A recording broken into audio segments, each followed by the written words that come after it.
आज मुझे लगा कि शायद मेरे से गुरुजी कुछ वाक़ई में कुछ बुलवाना चाहते हैं और शायद इसमें जैसे मुझे सत्संग से बहुत सारे सवालों के जवाब मिले, शायद गुरुजी मुझसे भी कुछ सत्संग बुलवा के किसी के सवालों का मैं आई एम जस्ट शिवरिंग।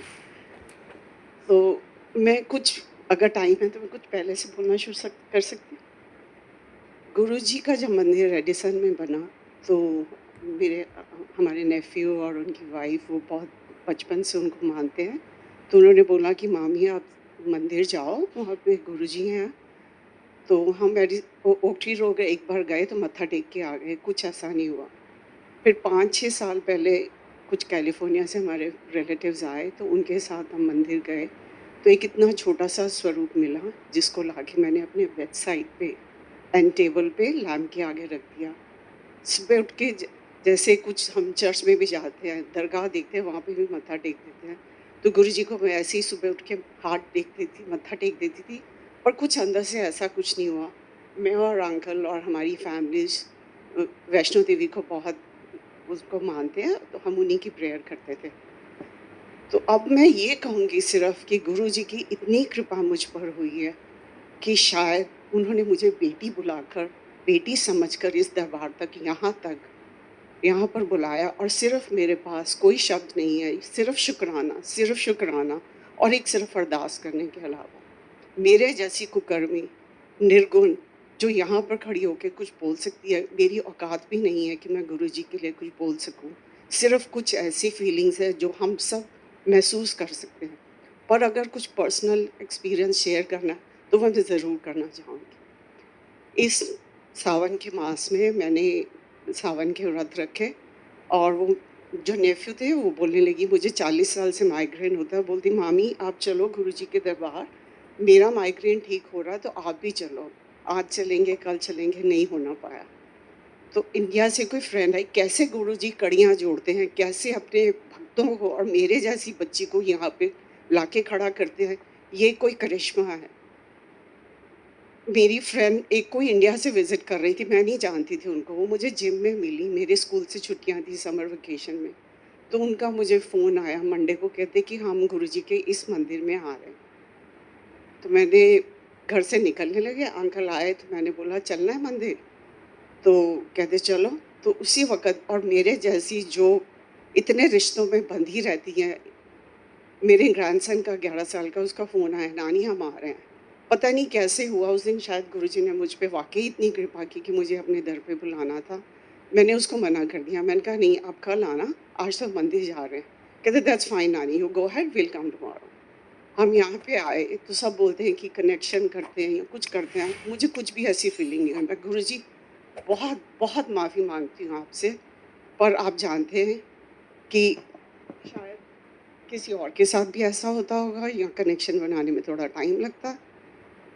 तो मैं आई, गुरबानी सुनी। हाँ, गुरबानी से मैं बहुत कनेक्ट करती हूँ और मेरे आँखों से बहुत आँसू निकले, पर मुझे समझ नहीं आया कि क्यों निकले।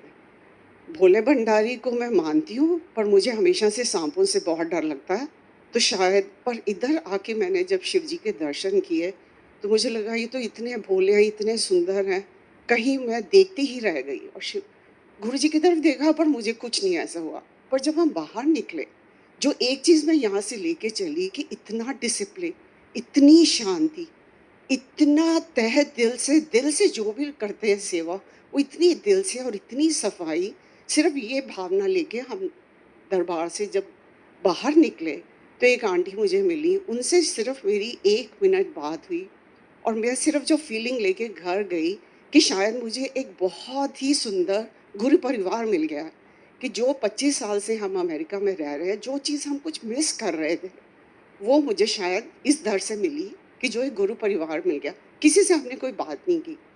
जब हम घर गए, 9 साढ़े 9 बजे का टाइम हो गया था, तो बच्चे गाड़ी में बैठे वेट कर रहे थे। जब हम अंदर घुसे, मैंने बोला आप लोग तो कल आने वाले थे। तो कहते हैं पहले तो उनका ये सवाल था कि हम मंदिर गए थे कि क्लब गए थे? ऐसा कौन-सा मंदिर है जो रात को साढ़े 9 बजे तक आप बोला ऐसा ही। और उन्होंने कुछ ऐसा बताया हमें कि शायद उसका मैं इस जन्म में तो क्या, अगले कई जन्मों तक गुरुजी का शुक्राना नहीं कर सकते। और मुझे विश्वास ही नहीं हुआ कि जिस गुरु के साथ मैं कनेक्ट नहीं कर पाई, 2 मिनट मेरे दिल के तार गुरुजी से नहीं जुड़े, वो ऐसा कैसे हो गया? शायद वो इतनी तुम्हारी एक माँ के दिल की अंदर तक की भावना को जानते हैं, तो शायद। मेरे पास और कुछ नहीं था, मंडे का मेरा फास्ट रखा हुआ था, बच्चों को जो प्रसाद लेके गई थी उनको दिया, बस मंदिर में जाके मत्था टेक के आ गई। फिर ये लगा कि शायद ये हमारी तुच्छ बुद्धि होती है, वाइब्रेशंस तो सब जगह गुरुजी की वो ही हैं, पर हम कितना एक्सेप्ट करते हैं, कितना ग्रहण करते हैं, वो हमारे पे होता है। जब मैं यहाँ बैठी थी मुझे लगा नहीं मुझे तो कुछ नहीं हुआ, शायद हम दूसरे मंदिर जाएँगे, शायद वहाँ पे कुछ कनेक्ट होगा। पर गुरुजी ने जो ऐसी लीला दिखाई कि हमें लगा नहीं, अब हम कहीं और जाने से पहले थर्सडे को यहाँ पे आके शुक्राना करके जाएँगे। हमने शुक्राना किया और फिर चले गए।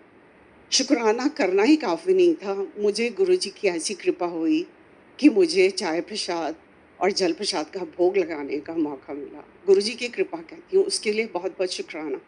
जब मैं अंदिर अंदर गई, तो जो मैंने नज़ारा देखा वो बयान नहीं कर सकते, हम लोग सिर्फ़ महसूस कर सकते हैं, क्योंकि हमारी इतनी औकात नहीं है कि हम परमात्मा के लिए कुछ भी बोल सकें। पर फिर भी मैंने जब घर गई मंडे के बाद तो मैंने सिर्फ सत्संग, सत्संग, सत्संग ही सुनना शुरू किया, क्योंकि मुझे कुछ भी नहीं पता था गुरुजी के बारे में। तो जब मैंने सिर्फ इतना सुना कि कुछ माँगते नहीं हैं, सिर्फ मानते हैं। तो मैं अंदर गई, सिर्फ मुझको सिर्फ एक अरदास करनी थी। मैंने एक अरदास की और मैं दरवाज़ा खोल के बाहर आ गई। तो जो आंटी बाहर खड़ी थी उन्होंने बोला, "नहीं, नहीं बैठो और बैठो।" पर मुझे समझ ही नहीं आया, मैं सिर्फ देखती रही और सिर्फ बस अरदास करती रही। मुझे लगा मैं वही अरदास बार-बार रिपीट करूँ, मैं क्या बोलूँ गुरुजी के सामने? आ गए हम। तो फिर उस वीक में हम लोग संडे को फिर आए। बड़ा अच्छा लगा तब कि गुरुजी ने एक के बाद एक मेरे पे अगर कृपा कर रहे हैं, तो शायद वो मेरा हाथ पकड़ना चाहते हैं। मंडे को फिर हम आए, अंकल आए तो मैंने बोला चलना है? मैं तो दोपहर को आ जाती हूँ, ये थके हुए आते हैं। कहते हैं हाँ, चलो चलते हैं। यहाँ पर आई, हम वहाँ कोने में बैठे थे, आंटी आके मेरी आँखें बंद थी, बोलती कि हाँ, जोत जगाओ। मेरे को गूज़बम्प्स आ गए कि मेरे जैसी बंदी को ये क्या करिश्मा दिखा रहे हैं, लीला जी दिखा रहे हैं, लीला कर रहे हैं गुरुजी कि हमने जोत जगाई। पर मुझे बहुत अंदर से इतना मतलब रोना ही आ रहा था। शायद कहते हैं ना गुरुजी आपके ऊपर काम करते हैं, वो आपकी मैल धोते हैं। तो शायद गुरुजी ने मेरे ऊपर काम करना शुरू कर दिया और मेरी मैल जो है वो आँखों से निकल-निकल के बहने लगी। पर मैं जो सबसे बड़ा सत्संग ये बताना चाहती हूँ, जो शायद एक एक जादू की तरह लगता है और ऐसे लगता है कि कुछ गुरुजी वेल स्क्रिप्टेड लिखते हैं, करते हैं। 31 जुलाई को पहली बारी हम यहाँ पे दरबार में आए और 10th अगस्त को मेरे ब्रदर का इंडिया से फ़ोन आया। कहता है कि पापा जी आज बोलते हैं कि उनके जाने का टाइम आ गया। मैं बड़ी परेशान, मैंने कहा वो तो इतने स्ट्रॉन्ग है, ऐसे कैसे बोल सकते हैं कि मेरे जाने का टाइम आ गया? और कहते हैं ना कि गुरबानी में सारे शब्दों, सारे सवालों का जवाब मिल जाता है। और मैं यहाँ पे आई थर्सडे को, तो मुझे भी मेरे उस सवाल का जवाब मिल गया। पहली गुरबानी चली, तो मुझे पता चल गया था कि आज पापा जी का आखिरी टाइम आ गया। ही lived his full life, 90th birthday था लास्ट ईयर, हम लोग गए और सेलिब्रेट करके आए। पर उस दिन थर्सडे को मुझे ये पता चल गया कि अब ये वाकई ही जाने वाले हैं। तो सैटरडे को सुबह जब मैं उठी तो सब पता चल गया था कि वो गुरुजी ने उनको अपनी शरण में ले लिया और अंकल चले गए संडे को। और किसी वजह से मैं नहीं जा पाई, क्योंकि मैं बहुत इमोशनली वीक हूँ और शायद गुरुजी ने मुझे एक फादर फिगर और एक बेटी समझ के मुझे 13 दिन पहले अपने दरबार में ले आए।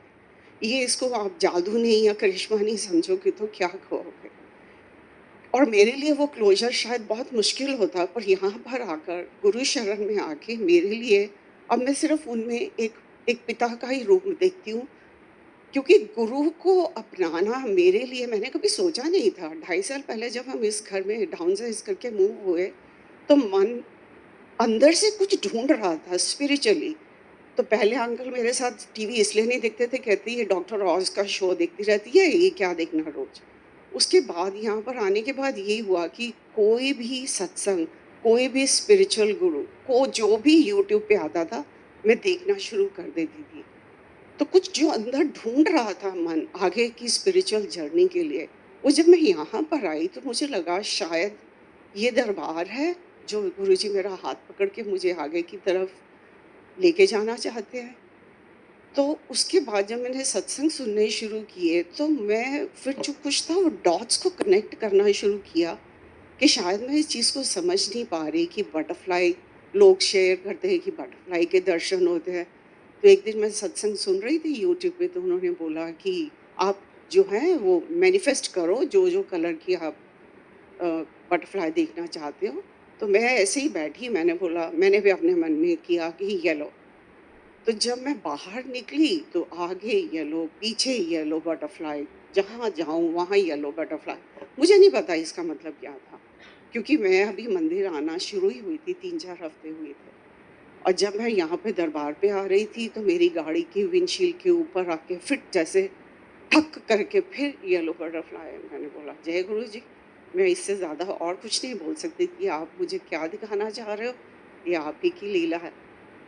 तो मेरे पास छोटी-छोटी बातें तो बहुत हैं करने के लिए, पर मेरी सिर्फ़ गुरुजी के चरणों में यही अरदास है कि जो भी गुरुजी आपके चरणों में लगा है, जो भी आपकी तन, मन, धन से सेवा कर रहा है, हम सब निर्गुणी हैं, हमारे पास कोई कोई भी शायद अच्छे गुण नहीं है। हमें आगे की तरफ हमारी स्पिरिचुअल जर्नी को आप आगे ही ऐसे ही हाथ पकड़ के सबको सफल करना।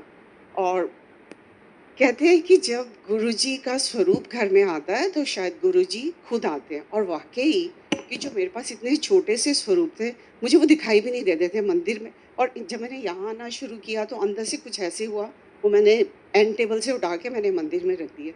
तो जब मैं मत्था टेकती थी सुबह, मुझे दर्शन भी नहीं होते थे। मैं ये कहती थी कि लोग बोलते हैं कि हमें स्वरूप के रूप में ब्लेसिंग्स मिलती हैं, ऐसे ब्लेसिंग्स मिलती हैं, ऐसे ब्लेसिंग्स मिलती हैं। मैंने बोला हम तो यहाँ पे किसी को भी नहीं जानते, ये हमें तो इसका मतलब कभी ब्लेसिंग्स मिलेंगी नहीं।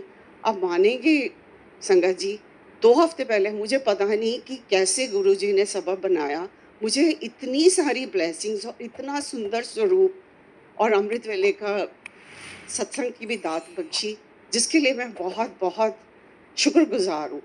कि जब अंकल का एक्सीडेंट हुआ था तो मैं मुझे मैसेज आ रहे थे कि तू चिंता नहीं कर, मैं तेरे नाल हूँ। मैंने सोचा ऐसे कैसे ये मैसेज मेरे लिए हो सकता?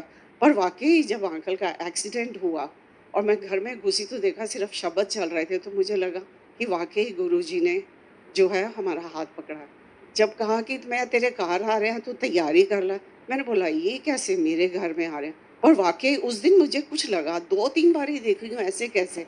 मैंने मंदिर के आगे की जगह साफ़ कर दी, कपड़ा बदल दिया, और वाक़ई जब मुझे गुरुजी का स्वरूप इतना सुंदर और सब क्या कर रहे हो क्या